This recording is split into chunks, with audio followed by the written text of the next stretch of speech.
Heroes. They're all around us. You may not see them because they're not in the spotlight or wearing a cape, but they're here, doing what needs to be done whether someone is watching or not. They teach, they give, and they inspire without accolades. They restore people, neighborhoods, and hope. Meet Chris Morgan. A lot of the people that grew up in a Omani neighborhood either have criminal records, been shot, or are making fast money. 53206 is literally the worst in the nation. A lot of people walk away. A lot of people look for the first opportunity to get away, but I don't. I am a Omani neighborhood. I love the neighborhood and I want to empower it. Growing up, I came from a single parent family. It was my mom, my sister, and I. We were struck by poverty like everybody else in the neighborhood, which caused for us to be evicted, live without lights or a telephone. The worst thing that happened to me was when I was 22 years old. My cousin was murdered during an attempted robbery.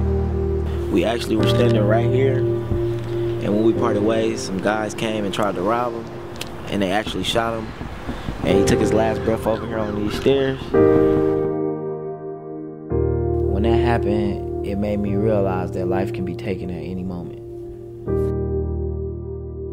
Chris joined CoA as a participant in the youth program. For me, CoA was like a safe haven. It kind of always had my back. When I had nobody else, I had CoA.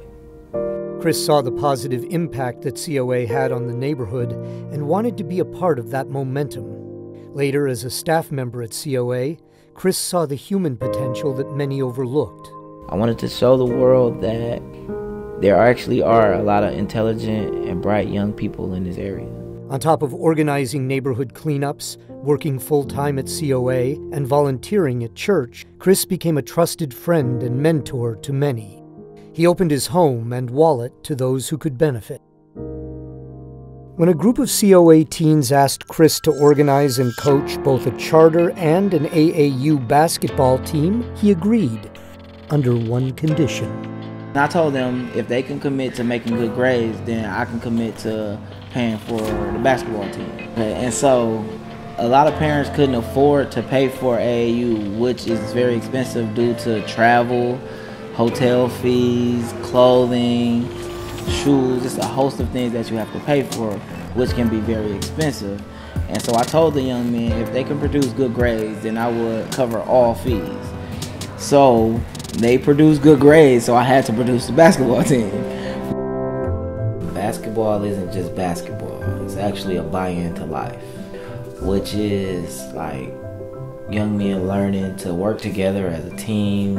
It brings unity. It also gives you a sense of family. We help each other read and write, everything academically we support each other with. Out of all the young men that I've coached, 9 out of the 10 from last season actually are in college.